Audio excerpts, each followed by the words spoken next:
nessa manhã, eu te peço, no nome de Jesus, amém e amém.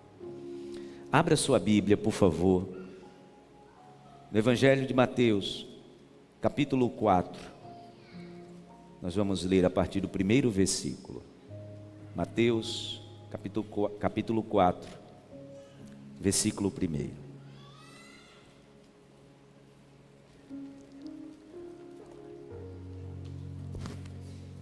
Diz assim a palavra de Deus: Então Jesus foi levado pelo Espírito ao deserto, para ser tentado pelo diabo. Jesus tinha acabado de se batizar, tá, gente? Terminou o batismo, a palavra diz que ele é levado para o deserto, para ser tentado. Depois de jejuar 40 dias e 40 noites, teve fome. O tentador aproximou-se dele e disse: Se você é filho de Deus, mande que estas pedras se transformem em pães.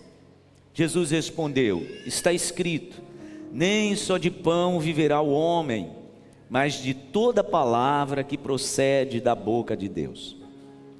Então o diabo levou-o à cidade santa, colocou-o na parte mais alta do templo e lhe disse: Se você é filho de Deus, jogue-se daqui para baixo, pois está escrito, ele dará ordem aos seus anjos a seu respeito, e com as mãos ele o segurarão, para que você não tropece em alguma pedra.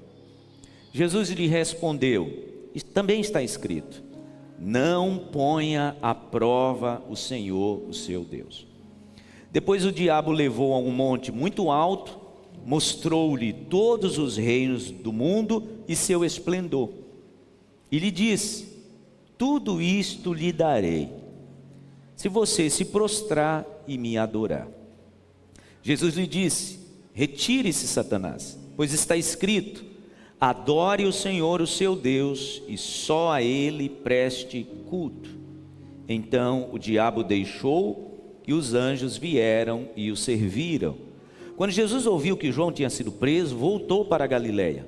Saindo de Nazaré, foi viver em Cafarnaum, que ficava junto ao mar, na região de Zebulon e Naftali, para cumprir o que fora dito pelo profeta Isaías: terra de Zebulon e terra de Naftali, caminho do mar, além do Jordão, Galileia dos gentios.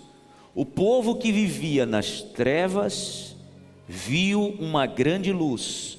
Sobre os que viviam na terra da sombra da morte, raiou uma luz. Daí em diante, Jesus começou a pregar: arrependam-se, pois o reino dos céus está próximo. Amém. Digam graças a Deus. Jesus está começando o seu ministério. Jesus está começando a sua missão. E para isso, ele precisou o que, gente? Se preparar. É sobre isso que eu quero ministrar nessa manhã. Sobre preparação. Todas as vezes, irmãos, que nós vamos começar algo grande na nossa vida, algo novo, nós precisamos de preparação. Por exemplo, essa turma que agora está lá já pronta para fazer a prova do Enem. Algo grande, né? Um divisor de águas na vida dessa turma. Antes, eles precisaram de quê? De preparação. Você vai fazer uma viagem, você precisa se preparar antes. Você está pensando em fazer uma mudança, uma transferência na tua carreira profissional, vai precisar fazer uma preparação. Estou fazendo uma mentoria, e nessa mentoria uma advogada perguntou para essa pessoa que está fazendo a mentoria, perguntando assim: olha, eu estou pensando em fazer uma transição, sou advogada, trabalho num escritório que é a minha base financeira, mas o meu empreendimento está crescendo tanto que eu percebo que eu preciso fazer uma mudança. Como que eu faço? A primeira coisa que ele diz: primeiro se prepare, para que você não sinta tanto. Toda grande mudança na nossa vida, irmãos, precisa de uma preparação. Por que nós estamos trazendo a igreja para a partir da manhã a gente estar em 21 dias de jejum e oração? Porque a gente está se preparando para o ano de 2025. Um ano muito desafiador. E a gente precisa de quê? Assim como Jesus, antes de começar o seu ministério, ele se preparou. Irmãos, todos os grandes atos, todos os grandes feitos de homens e mulheres da Bíblia foram antecedidos por uma preparação. Todos. Todas as vezes que Deus está convocando o seu povo para viver algo grande, esse povo se preparou antes. Sempre. Quando o povo de Israel está pronto para entrar na terra prometida, depois de andar 40 anos no deserto, a palavra do Senhor diz que Deus chama Josué e passa para ele o que, gente? Instruções. Que instruções? De preparação. Olha o que diz a palavra de Deus, abre a sua Bíblia, por favor. Em Josué, capítulo 3, versículo 5. O povo está pronto para entrar na terra prometida, só que precisava atravessar o rio Jordão. Olha o que diz a palavra. Livro de Josué, capítulo 3, versículo 5. Josué ordenou ao povo: santifiquem-se, pois amanhã o Senhor fará maravilhas entre vocês. Amanhã vai ser dia de milagre. Amanhã vai ser dia onde Deus vai fazer maravilhas. Gente, no outro dia a palavra diz que Deus reteve as águas do rio Jordão. O povo não passou de barco. O povo não construiu uma ponte. Diz que Deus reteve as águas de um lado e o povo passou a pé enxuto. Foi um grande milagre. Mas antes desse grande milagre teve o que, gente? Uma preparação. Está aqui Josué dizendo: olha, santifique-se, pois amanhã o Senhor fará maravilhas no meio de vocês. 40 anos antes, quando esse povo está pronto para sair do Egito, se livrar de 430 anos de escravidão, vocês lembram da preparação, né? O povo teve que matar um cordeiro, pegar o sangue do cordeiro, passar nas laterais da porta. Lembram dessa história? Esse é o significado da Páscoa, né? Antes de Deus tirar o povo da escravidão, para que o povo de fato fosse livre, antes houve o quê? Preparação. Antes de todo grande momento na nossa vida, precisamos de uma preparação. Como o pastor Wagner falou no nosso aviso, nós já estamos quase em 2025. Temos nos preparado para os próximos 365 dias? Nós estamos preparados para tudo aquilo que nós queremos viver? Porque às vezes é assim, a gente faz a expectativa, né? A gente cria a expectativa no coração, começa a orar e Deus olha para a gente e diz assim: meu filho, está preparado mesmo? Está preparada mesmo? Porque eu vou fazer maravilha, mas você tem que se preparar. O propósito é esse. O propósito dessa jornada dos próximos 21 dias é uma preparação. Eu quero endossar, trazendo a história de uma grande vitória que Deus trouxe na vida de um homem. Eu sempre destaco que Israel teve 3 grandes reis que de fato foram fiéis ao Senhor. A Bíblia traz esse destaque em 1º e 2º reis. Quem eram esses 3? Quem foram esses 3? Eu destaco esses 3, apesar de serem homens falhos, tá? Imperfeitos como nós somos. Davi, Ezequias e Josafá. Na história de Israel, esses homens, na fidelidade ao Senhor, apesar da fraqueza humana, foram homens de fato fiéis ao Senhor. E mesmo sendo fiéis, enfrentaram lutas, né? Que não confunda, tá? Ter uma vida de fidelidade ao Senhor, isso não nos exime de vivermos os desafios da vida. Quando a gente olha para esse momento da vida do rei Josafá, ele tinha sido íntegro em todo o seu caminho, toda a sua conduta ilibada, ele tinha sido fiel ao Senhor. Mas se levantaram, né? As adversidades. E a palavra do Senhor diz na história que a gente vai ver agora, que ele enfrentou uma luta desigual. Abra sua Bíblia, por favor, no 2º livro de Crônicas, 2º Crônicas, capítulo 20. E a gente vai ver como Deus deu vitória a esse homem, mas como ele se preparou para essa vitória. Porque esse é o segredo, tá? O segredo é: Deus vai te dar vitória. Você pode dizer amém? Diga para a pessoa do seu lado: Deus vai te dar vitória. mas você precisa se preparar. Amém? O desafio que esse homem estava enfrentando. Vejam só. Apesar de ser fiel. Depois disso, os moabitas e os amonitas. Moabitas eram povos, tá, gente? Nações que viviam ali ao redor de Israel. Moabitas, amonitas e alguns dos meunitas também era outro povo, né? Entraram em guerra contra Josafá. Olha aqui, batalha desigual, né? Um rei contra 3. Aí fica difícil, né, gente? Quem sabe você está se preparando para entrar em 2025 dizendo assim: ô pastor, o que eu estou enfrentando é meio desigual, é além do que eu posso me preparar. Pois então, Josafá estava enfrentando um momento assim. Versículo 2: Então informaram a Josafá: um grande exército enorme vem contra ti de Edom, do outro lado do Mar Morto. Já está em Hazazon Tamar, isto é, em Gedi. Alarmado, óbvio, né, gente? Se eu estou enfrentando algo que é desigual, é claro que eu vou ficar alarmado, amedrontado, temeroso. A expressão aqui é alarmado. A palavra diz que Josafá ficou alarmado.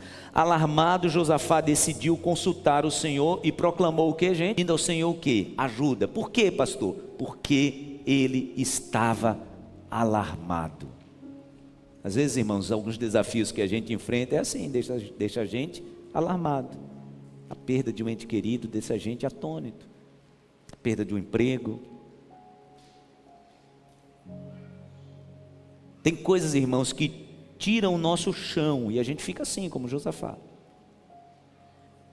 São coisas que estão além da nossa capacidade, porque o que está dentro da nossa capacidade, a gente vai lá e faz. Por exemplo, imagina se eu estou aqui pregando e alguém me dá um recado aqui e diz: pastor, você precisa ir em casa agora, pois a Dani está precisando do senhor. Eu vou pedir desculpa aos irmãos, vou pedir para outro pastor continuar, eu vou pegar meu carro e vou em casa. Eu posso fazer isso. Mas tem coisas, irmãos, que estão além da nossa capacidade, e é isso que nos deixa alarmados. A gente chega no nosso limite, e daí para frente é com o Senhor. Mas para isso, como Josafá, a gente precisa se preparar. E eu quero mostrar, irmãos, rapidamente, como foi que o rei Josafá se preparou para essa vitória. Primeiro, a palavra diz que ele jejuou. Olha o que diz o versículo 3. Alarmado, Gálatas fala sobre o fruto do Espírito e as obras da carne. O que é carne? Na palavra de Deus, carne é tudo aquilo que compõe minhas vontades, meus desejos, meus ímpetos. Tudo isso é carne. Então, quando a palavra diz que eu jejuo, eu estou submetendo a minha vontade ao senhorio de Cristo. Durante um tempo, quando eu jejuo, eu estou dizendo para Deus: meu Deus, nesse tempo, a minha carne vai ficar em segundo plano. E nesse tempo, é o meu espírito quem vai prevalecer. Em resumo, meu espírito vai mandar e minha carne vai ter que obedecer. Por isso que a gente precisa mexer em quê, gente? Quando a gente jejua, a gente precisa mexer em quê? Em vontades nossas que são atendidas naturalmente. Quer ver? Naturalmente nós atendemos coisas para a nossa sobrevivência. A gente precisa ter 3 refeições por dia. Por quê? Porque a nossa carne, o nosso corpo precisa. A gente atende. Eu tenho vontade de comer uma sobremesa, um doce. Eu tenho vontade, eu vou lá e compro e como. Aí eu tenho vontade de sair para um momento com os amigos e eu vou comer uma pizza. Eu vou lá e como, porque a minha carne pede e eu atendo. No dia a dia, no decorrer do dia a dia, a gente vive assim como, pastor? Naturalmente. Tudo que a nossa carne pede, a gente entrega a ela. Até por uma questão de sobrevivência, tá, gente? Quando eu me proponho a fazer o jejum, aí isso muda. Por quê? Por isso que jejum tem que ser determinado, começo e fim. Eu não posso fazer jejum assim, ó. Eu vou fazer até quando der eu paro. Não, jejum eu determino, eu começo aqui e termino aqui.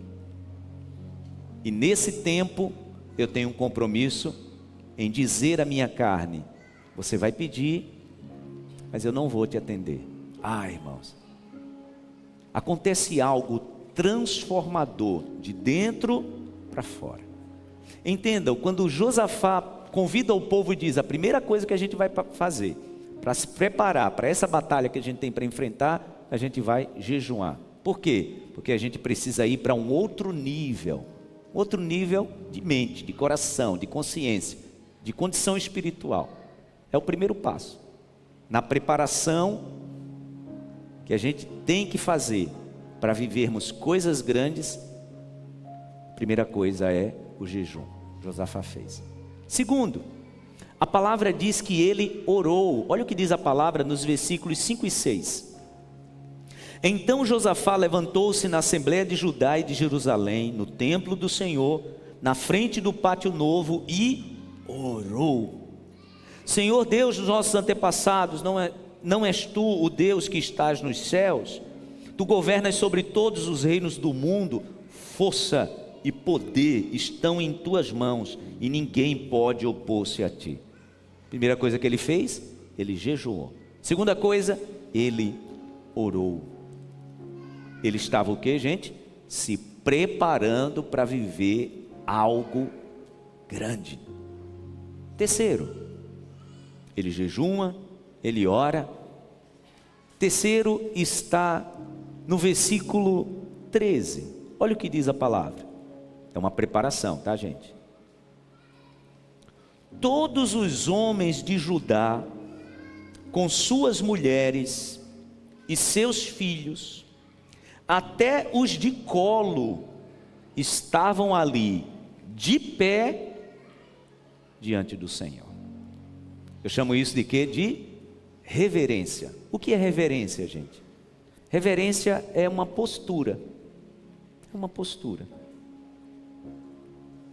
Reverência é uma postura que eu adoto diante de alguém, diante de uma determinada pessoa.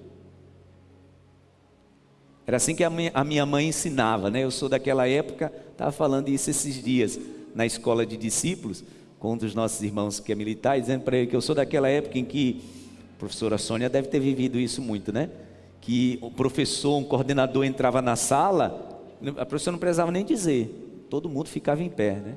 Para receber. Hoje não tem mais isso, né? Mas antigamente era assim. O nome disso é o que, gente? Essa postura diante de alguém respeitável, o nome disso é o que? Reverência. A palavra diz que naquele dia em que Josafá, que era um líder, né, convidou o povo para jejumar e orar, o povo teve essa postura. A palavra diz que até as crianças de colo estavam ali com suas mães para falarem com o Senhor. Entendam, irmãos, tem certas batalhas e lutas que nós enfrentamos ou vamos enfrentar, que a gente tem que ter uma postura diferente. Existe uma frase que diz que tolo é aquele, né, que tem o mesmo comportamento, achando que vai ter resultado diferente. Postura diferente. Tem certas situações na nossa vida que a gente precisa de uma postura diferente. Tem gente aqui que vai ter que aprender a dizer não sobre determinada situação ou pessoa que você está sempre dizendo sim. Isso é postura. A palavra diz que o povo naquele dia teve uma postura diferente. Até as mães estavam com as crianças de colo em pé, diante do Senhor. Jejum, oração e reverência. Reverência é o quê? Uma nova postura. Quarto, a palavra diz que o povo adorou ao Senhor. Olha o que diz o versículo 18. Versículo 18 do capítulo 20. Josafá prostrou-se rosto em terra, e todo o povo de Judá e de Jerusalém prostrou-se em que, gente? Em adoração perante o Senhor. Aprenda isso nessa manhã. Adoração é uma coisa e louvor é outra, tá, gente? Não confunda a adoração. O louvor a gente vai falar já já. Já já eu vou falar sobre louvor. Mas a palavra diz que nesse momento Josafá prostrou-se diante de Deus em adoração. Tem gente que diz assim: ah, pastor, na minha casa é louvor o dia todo, eu passo o dia todo adorando. Arrume isso aí, tá? Porque tem gente que passa o dia todo. Lá em casa é assim, eu já coloco o louvor de manhã quando eu acordo. Televisão não liga em outra coisa a não ser louvor, cantando no meu carro também. Tem gente que está louvando e xingando o filho, né?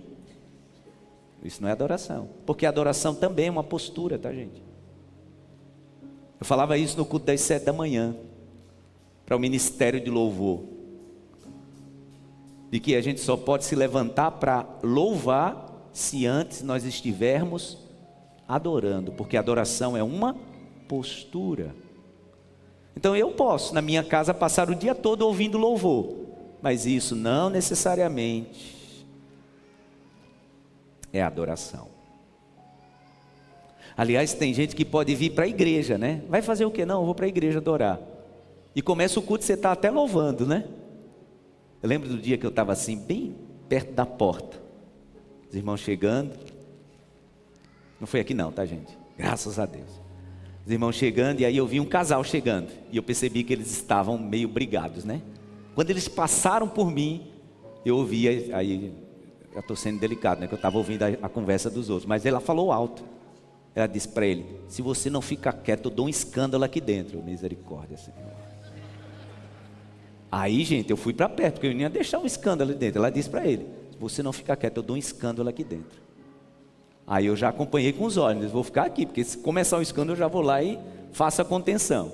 Aí tá bom, eles se sentaram e eu percebi que eles ainda continuaram naquela conversa. Começou o culto, começou o louvor, eu olho para os dois. Agora eu estou inferindo, né, gente? Porque eles podem ter feito as pazes antes. Mas é muito tendencioso que eu pense, e que naquele momento eles estavam apenas cantando. E há uma diferença entre cantar e adorar. A gente vai ver agora no próximo item que Josafá levou o povo a cantar, mas antes ele adorou. Porque a adoração é uma postura. Estamos falando de quê, gente? De preparação. Você quer mudança na sua vida? Você precisa se preparar. Eu quero que Deus me dê resposta, eu quero que Deus haja em meu favor. No ano de 2024, deixa eu te perguntar sinceramente, responda no teu coração. Nesse ano que passou, quando foi que você separou o teu coração para fazer um jejum? Se consagrando ao Senhor, pedindo a Deus resposta. Eu quero recomendar a você o livro do pastor Luciano Subirá, A Cultura do Jejum. Esse livro mudou minha vida. Apesar de ter nascido no lar, onde o jejum sempre foi uma cultura nossa. Minha mãe, desde pequeno, minha mãe levava a gente a jejuar. Com muita sabedoria, mas levava a gente a jejuar. No entendimento de que é desse jeito, vou falar sobre isso já já, que a gente atrai o coração de Deus para a gente. É no jejum. Por quê, gente? Porque no nosso normal, olhe bem para mim, no nosso normal, a gente vai viver uma vida assim, bem tranquila, atendendo, que eu disse recentemente, né? Tudo que a nossa carne pede. E isso normalmente nos deixa mais próximos só dos nossos desejos e vontades, e distantes da vontade de Deus. Quando eu jejum, eu faço isso aqui, ó. Eu me aproximo dele. Isso leva o meu coração a ficar mais sensível à voz dele.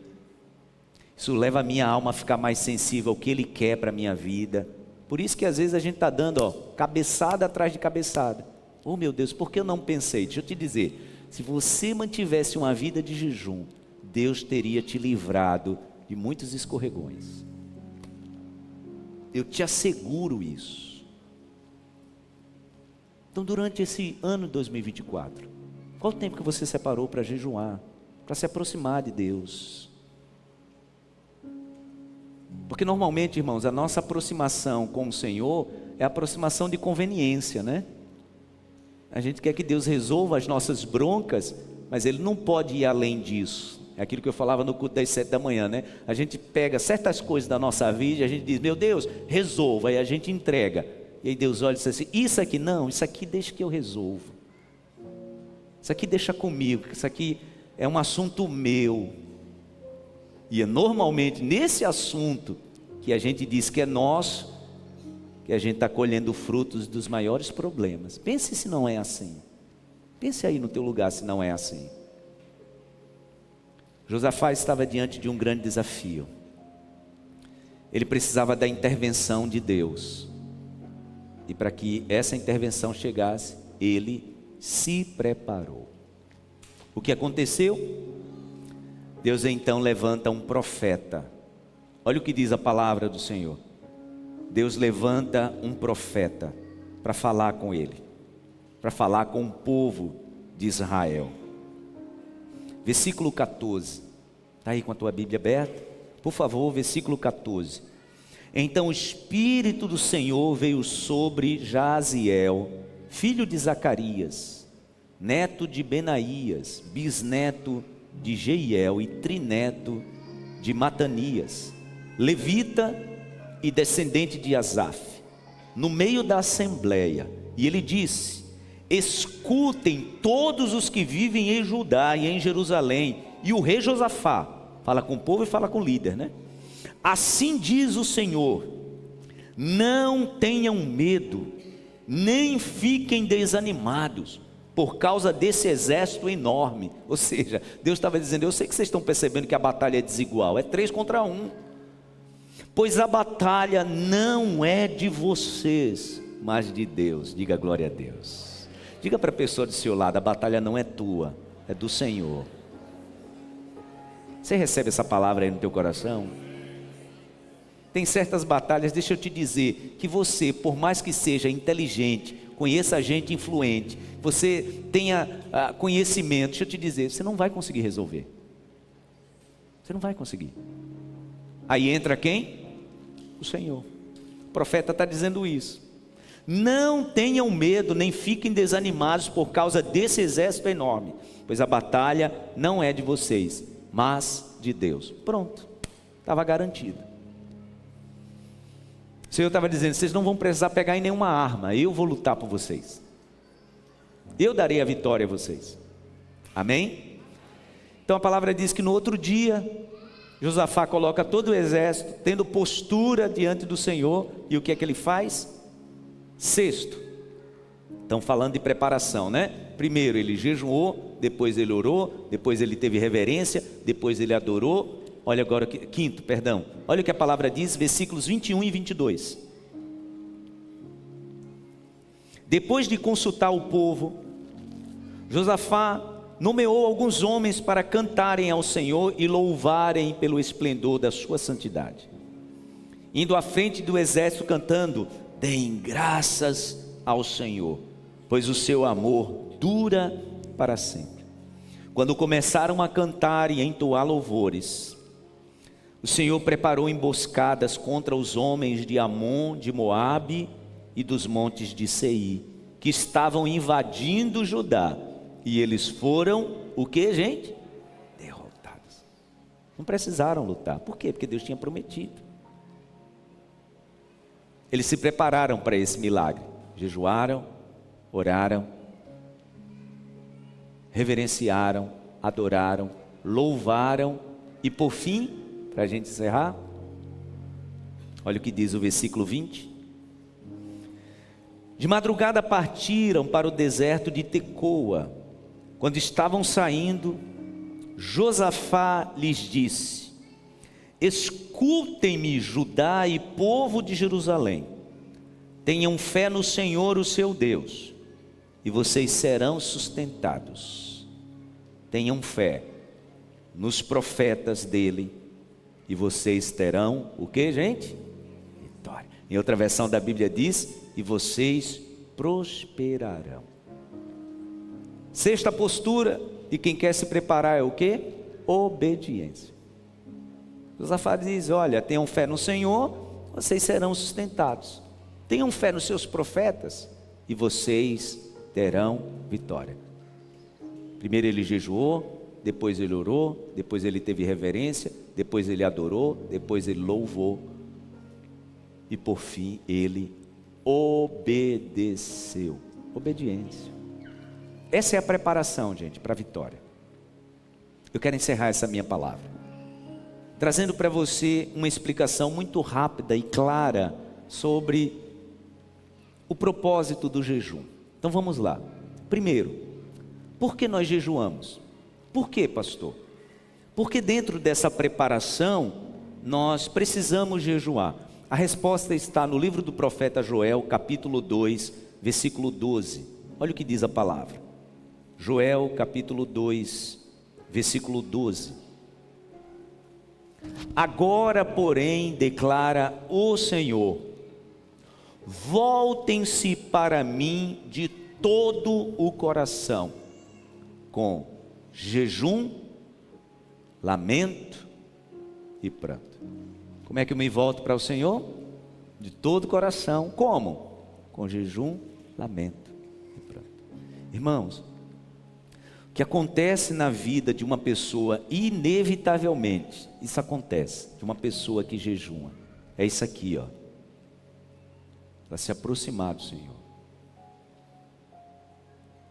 Na minha e na sua vida normal, a gente vai levando a vida naturalmente, assistindo televisão, assistindo esporte,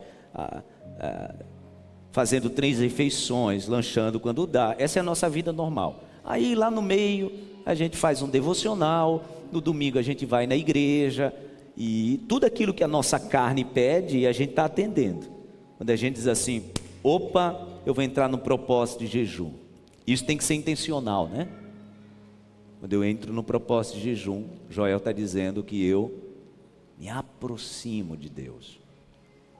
Por quê? Porque o meu espírito começa a se elevar, começa a ter uma intimidade maior. Eu dizia isso no culto das 7 da manhã, e se prepare para isso, tá?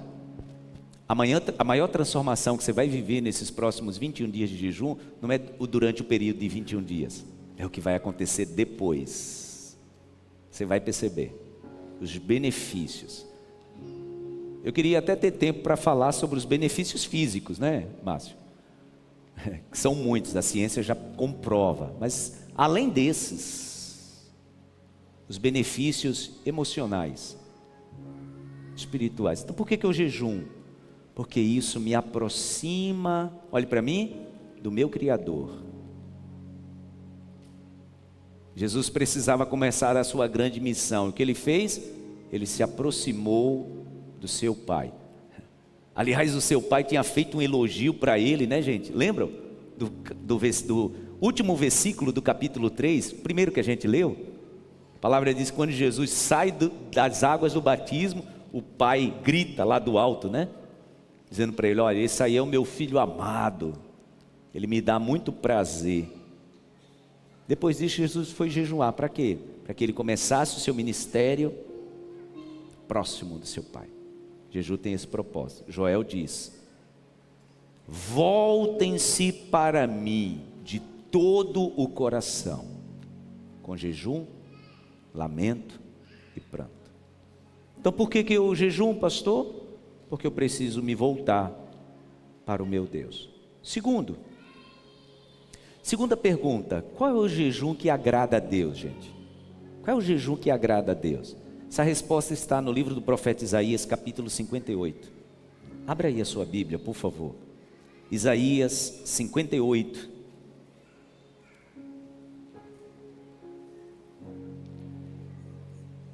A partir do versículo 3. Olha o que diz a palavra. Por que jejuamos, dizem, e não o viste? É o povo reclamando, né? Dizendo para Deus: olha, a gente está jejuando e parece que o Senhor não está vendo. Olha o que Deus diz: por que jejuamos, dizem, e não o viste? Por que nos humilhamos e não reparaste? Contudo, agora é Deus respondendo, né? Contudo, no dia do seu jejum, vocês fazem o que é do agrado de vocês, exploram os seus empregados. Seu jejum termina em discussão e rixa, e em brigas de socos brutais. Deus está dizendo assim: vocês estão jejuando, mas a vida continuou do mesmo jeito. Vocês dizem que está jejuando, mas o dia a dia é da mesma forma. Vocês não podem jejuar como fazem hoje e esperar que a sua voz seja ouvida no alto.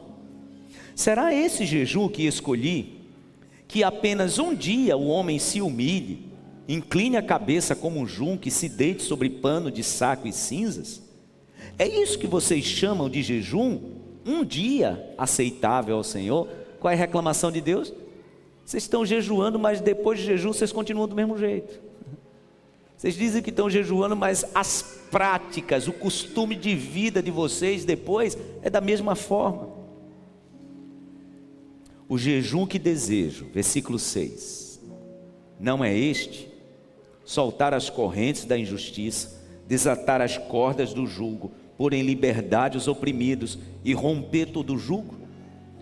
Não é partilhar sua comida com o faminto, abrigar o pobre desamparado, vestir o nu que você encontrou e não recusar a ajuda ao próximo? Aí sim, Deus está dizendo: você jejuou, mude suas práticas depois. Você jejuou, seja alguém diferente depois. Aí sim, sua luz irromperá como alvorada, e prontamente surgirá a sua cura. A sua retidão irá adiante de você, e a glória do Senhor estará na sua retaguarda. Aí sim, você clamará ao Senhor e Ele responderá. Você gritará por socorro e Ele dirá: aqui estou. Se você eliminar do seu meio o jugo opressor, o dedo acusador e a falsidade do falar, se com renúncia própria você beneficiar o faminto e satisfazer os anseios dos aflitos, então a sua luz despontará nas trevas e a sua noite será como o meio-dia. O Senhor o guiará constantemente, satisfará os desejos numa terra ressequida pelo sol e fortalecerá os seus ossos. Você será como um jardim bem regado, como uma fonte cujas águas nunca faltam. Digam graças a Deus. Quem aqui quer viver uma vida onde você ora, você pede algo a Deus e o Senhor te atende, o Senhor te responde? Quem quer? É o que Deus está dizendo. Se aproximar de Deus, gente, traz sobre nós, olhe para mim, intimidade. Fica mais fácil de pedir. Agora não que a Helena já está com 6 anos, mas quando a Helena era menorzinha, que ela pedia alguma coisa que eu dizia não, sabe o que ela fazia? Ela sentava no meu colo, botava a mão assim na minha barba e dizia: papai, eu te amo. Aí é golpe baixo, né, gente? Quem é que vai conseguir continuar dizendo não? Você tem que ter muito propósito de pai. Mas era a estratégia dela. Queria algo, eu estava dizendo não, o que ela fazia? Se aproximava de mim. Em nome de Jesus. Você quer milagres diferentes na sua vida em 2025? Se aproxime do Pai. Busque mais intimidade com Ele.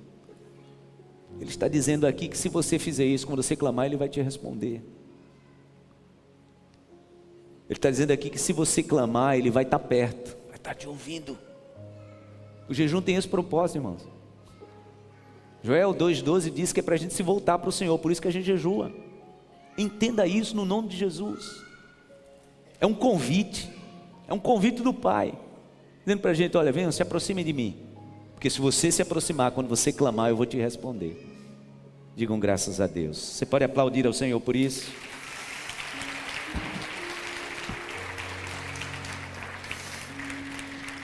Por que jejuamos? Porque isso nos faz nos voltarmos para o Pai.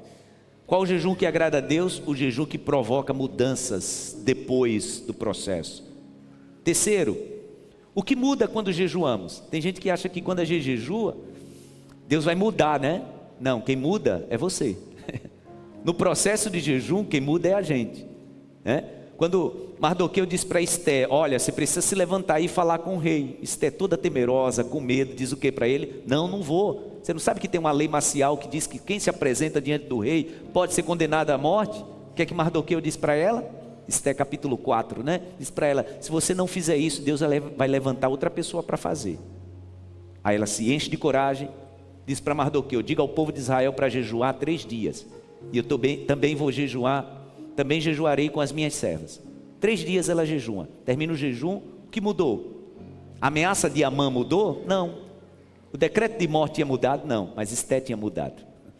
A palavra diz que ela se levanta do jejum, toma um banho, passa perfume, veste a roupa de rainha e entra diante do rei para falar com ele. Por quê? A situação ainda não tinha mudado, mas ela já tinha mudado sua postura. E o que acontece? Vocês lembram dessa história, né? O povo recebeu o livramento de Deus? Claro que recebeu. O povo não deixou aquela tragédia, Deus não deixou aquela tragédia acontecer. Mas primeiro quem foi que mudou? Esté. O jejum gera isso, tá, gente? A gente muda e por causa dessa mudança as coisas também começam a mudar. Compreenda isso. Amadureça. Quando eu faço jejum, tem gente que pensa assim, né? Faço jejum, Deus já me atendeu. Não, Deus já te atendeu na tua mudança espiritual. Aí você vai ter outras posturas. Você vai ter outro jeito de lidar com a vida. É isso que o jejum provoca. O jejum não muda Deus, o jejum muda a gente. E o que acontece? Deus vai nos capacitando também para que a situação que a gente está vivendo mude. Então vamos encerrar. O que é jejuar, gente? Jejuar é o sacrifício da carne, do corpo. Jejuar é determinar o senhorio de Cristo sobre a minha vida. Jejuar é fazer crescer o espírito e reduzir a minha carne, minhas vontades, a servidão. Isso é o jejum. Quando eu estabeleço um tempo de jejum, eu estou me aproximando do meu Deus, colocando a minha carne em um segundo plano. Por último, do que eu devo jejuar? Essa é a parte mais importante de toda essa explicação, gente. A parte que as pessoas mais me perguntam: pastor, eu devo jejuar de quê? Eu tiro uma refeição? Eu tiro 2? Eu passo 24 horas sem me alimentar? Eu tiro algo da minha dieta? O jejum, gente, ele tem que ser muito subjetivo e pessoal. Por quê? Eu nunca trago uma recomendação: olha, faça isso ou aquilo. Porque tem gente que tem uma restrição médica. Tem gente que não pode, de fato, viver sem algo. Eu costumo dizer, e essa é a melhor explicação que eu trago sobre o jejum: do que eu devo jejuar?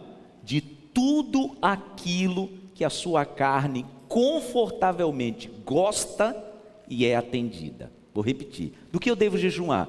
De tudo aquilo que a sua carne gosta, confortavelmente gosta e é atendida. O jejum é por aí. Tem pessoas que vão fazer um jejum alimentar. Tem pessoas que vão fazer um jejum de hábitos. Eu lembro quando, uma das primeiras igrejas que eu pastoreei, uma irmã me disse isso depois em testemunho. Ela não podia, por uma questão médica, ela não podia ficar sem se alimentar. E ela pensou em tirar alguma coisa ali que ela gostava muito, mas ela decidiu então tirar um hábito dela. E ela não achou que isso seria tão forte. Ela decidiu durante os 21 dias não assistir TV. Ela disse: tá ótimo, não assistir televisão, tiro de letra. Ela morava sozinha. Ela disse que ela tinha um hábito por morar sozinha. A primeira coisa que ela fazia quando chegava em casa era ligar a TV. E às vezes nem assistia, só ouvia ali o som. Ela disse: pastor, eu nunca imaginei que eu dependia tanto daquilo. Quase entrei em parafuso. Porque ficava aquele silêncio e eu percebi que eu dependia daquilo. E ela disse que depois daquele período de jejum, ela saiu do outro lado com outra condição mental sobre aquilo que tinha tornado ela dependente. O jejum faz isso, tá? Por isso que a gente precisa fazer uma autoanálise e perguntar: meu Deus, o que de fato para mim será um sacrifício? O que de fato para mim será um sacrifício? Eu mesmo, irmãos, nunca tive dificuldade de tirar, de restringir uma alimentação do meu dia. Para mim sempre foi tranquilo.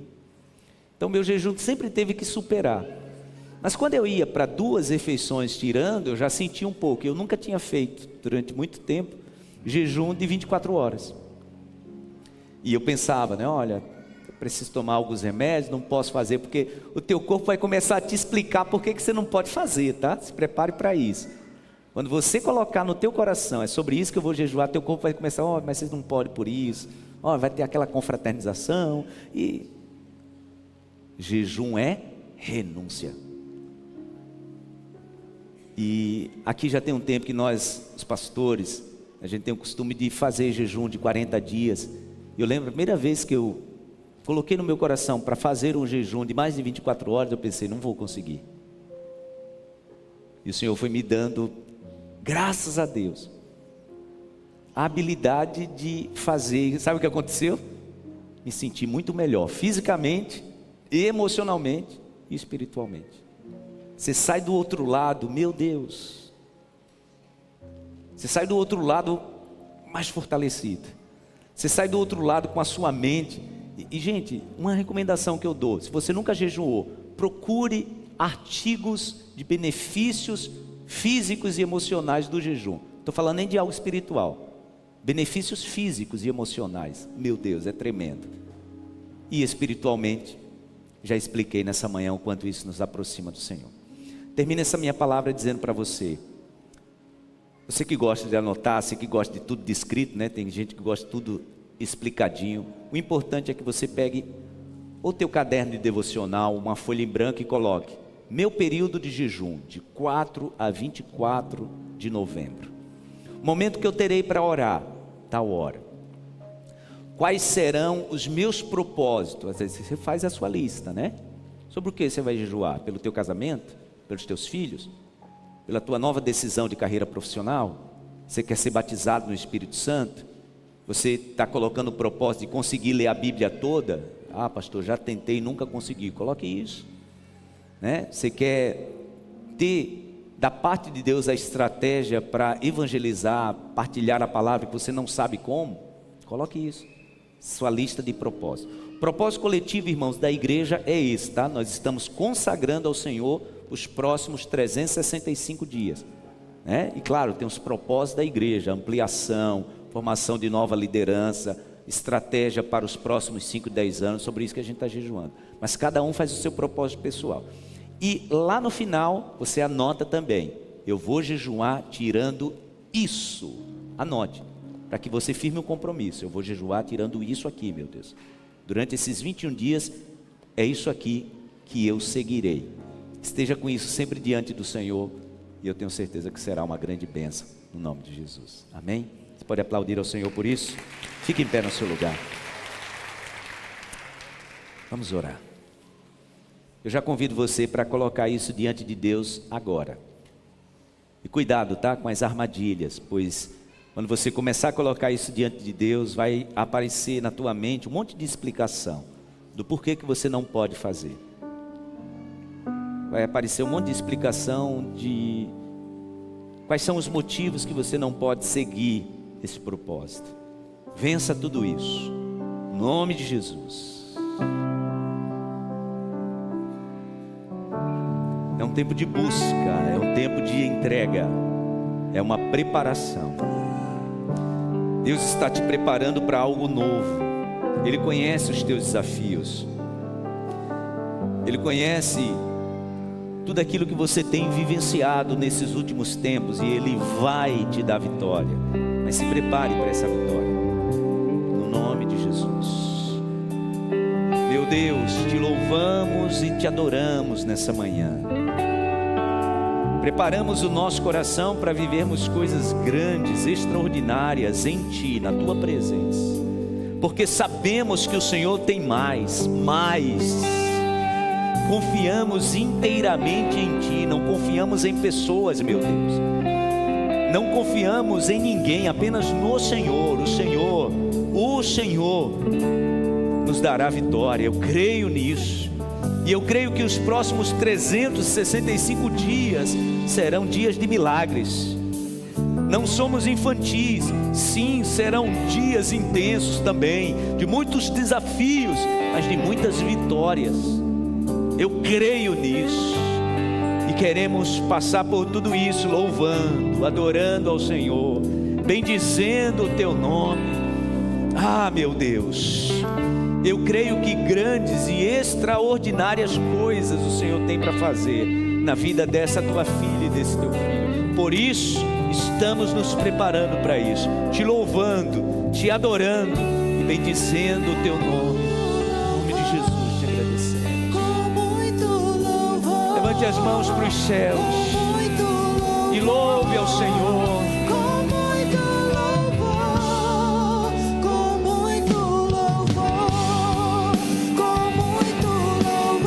Eu creio nisso, meu Deus.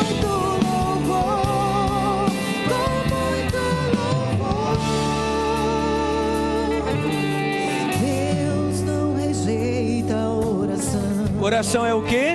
Oração é alimento. Alimenta a alma e o espírito. Nunca vi um justo sem resposta ou ficar no sofrimento. Eu creio nisso, meu Deus. Eu ando segundo essa palavra. Basta somente esperar O que Deus irá fazer.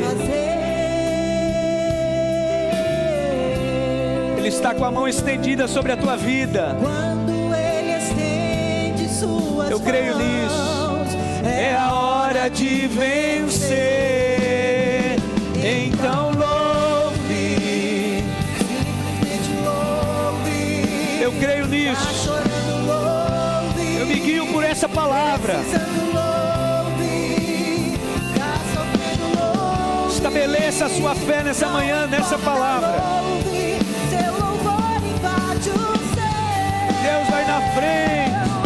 Deus vai na frente, abrindo caminho. Quebrando as correntes. Eu creio. Dos espinhos. Ordena os anjos pra contigo lutar. Ele abre as portas pra ninguém mais fechar. Ele trabalha pra quem nele confia. Caminha contigo, de noite eu te digo. Obrigado, meu Deus. Sua bênção chegou. Comece a cantar com muito louvor. Com muito louvor. Aleluia. Com muito louvor. Com muito louvor. Eu creio, meu Deus, Com muito louvor. que o Senhor já está fazendo milagres. E o milagre está começando em nós. O milagre está começando dentro de nós. Levante as suas mãos bem alto e diga isso com muito louvor.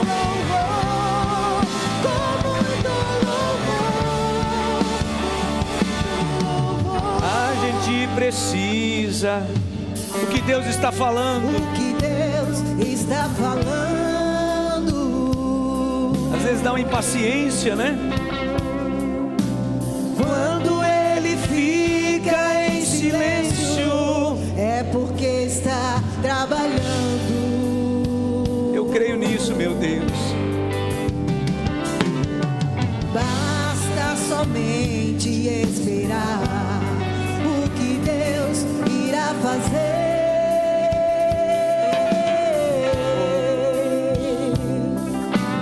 Quando Ele estende suas mãos, é a hora de vencer. Então louve.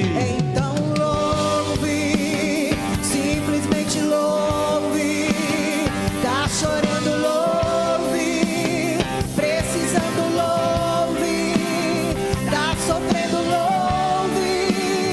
Não importa, louve. Seu louvor invade o céu. Ele vai na frente. Deus vai na frente, abrindo o caminho, quebrando as correntes, tirando os espinhos, ordena os anjos pra contigo lutar. Ele abre as portas pra ninguém mais fechar.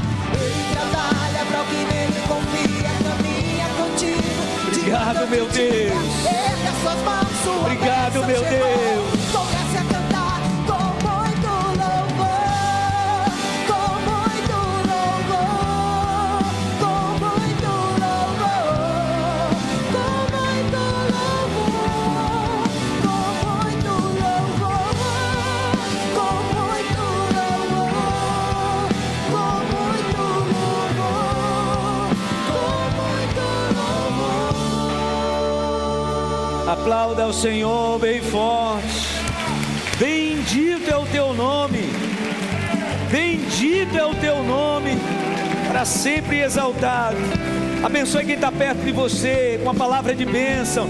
Se for alguém da tua família, dá um abraço, dá um cheiro nessa pessoa. Ministra a bênção do Senhor sobre aqueles que você ama, no nome de Jesus. Que a bênção do Senhor esteja sobre a sua casa, que a bênção do Senhor esteja sobre a sua vida. Obrigado, meu Deus, obrigado. Vamos para casa debaixo da bênção do Senhor. Amém. Amanhã 18h30 a gente está aqui, tá? Um compromisso, todos os dias 18h30 aqui louvando ao Senhor. Deus te abençoe, Deus abençoe a sua vida. Silvinha, Deus abençoe você, vocês, Deus abençoe a família de vocês, em nome de Jesus. Obrigado, meu Deus, te agradecemos por tudo que o Senhor tem feito, pelo privilégio que é para nós começar a semana assim, na tua casa, na tua presença, recebendo a tua instrução, recebendo, meu Deus, o teu conselho. Obrigado. Sim, perseguiremos isso na nossa vida, aplicarmos fielmente tudo isso no nosso dia a dia. Obrigado por tudo que o Espírito Santo traz de instrução ao nosso coração. Leva-nos em paz, nos dá um restante de domingo abençoado, uma semana vitoriosa, meu Deus, cheia da tua presença e de milagres. Eu creio que grandes coisas o Senhor ainda tem para fazer, cremos nisso. Obrigado, te agradecemos no nome de Jesus. Que a graça do Senhor e Salvador Jesus Cristo, o amor de Deus, o nosso eterno Pai, a comunhão e a consolação do divino e eterno Espírito Santo esteja e permaneça sobre todos, hoje e para sempre. Amém e amém. Aplauda ao Senhor. Deus abençoe. Vão em paz. Vitória de Deus para a sua vida é o que eu declaro. Em nome de Jesus. Vão em paz.